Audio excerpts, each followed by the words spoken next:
Here are the top 5 things that a colon cancer patient would need to discuss with his healthcare provider at the first visit.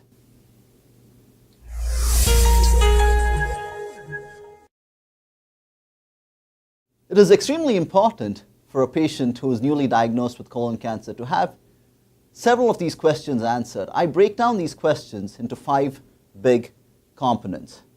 Number 1, determine what stage of colon cancer it is and whether it's curable.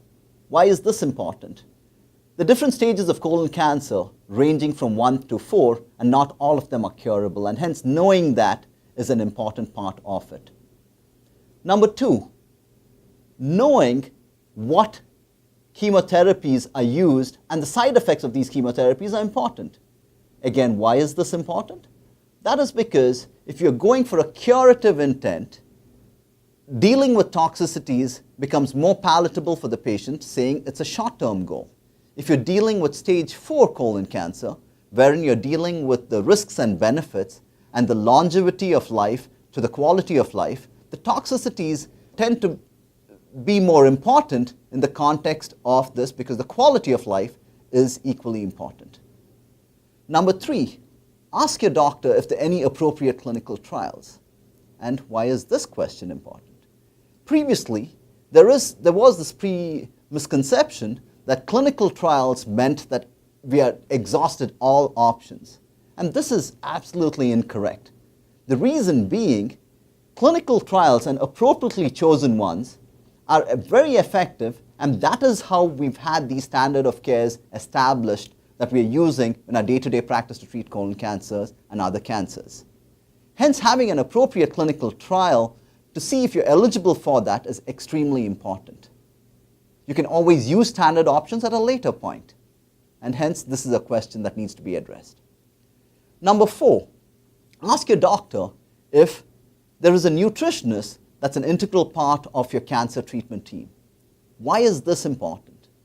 We've seen it very often that patients do well from a cancer therapy standpoint. The disease is under control when you look at it on scans, when you look at the tumor markers. However, their nutritional support is inadequate, and hence they continue to lose weight.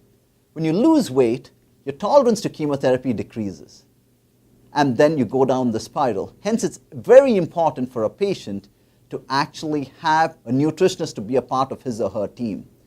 In my clinical practice, I have my nutritionist that meets with the patient and their caregiver every time the patient sees me in an effort to improve and maintain their nutritional status for the same purpose. The last component of all of this is in the context of a multidisciplinary approach. What is a multidisciplinary approach? This is where you have a medical oncologist, a radiation oncologist, a surgical oncologist, a geneticist, an interventional radiologist, a gastroenterologist, and this whole team of healthcare providers working under one roof for the sole purpose of helping you fight this cancer with any and all modalities. The reason why this is so important is because in our practice of medicine today, unfortunately, the care has been fragmented.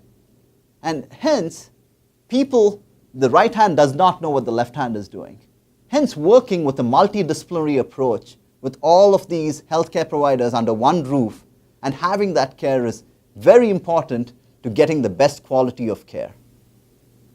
For an interactive tool to learn more about your colon cancer and your personalized treatment options, go to mycoloncancercoach.org.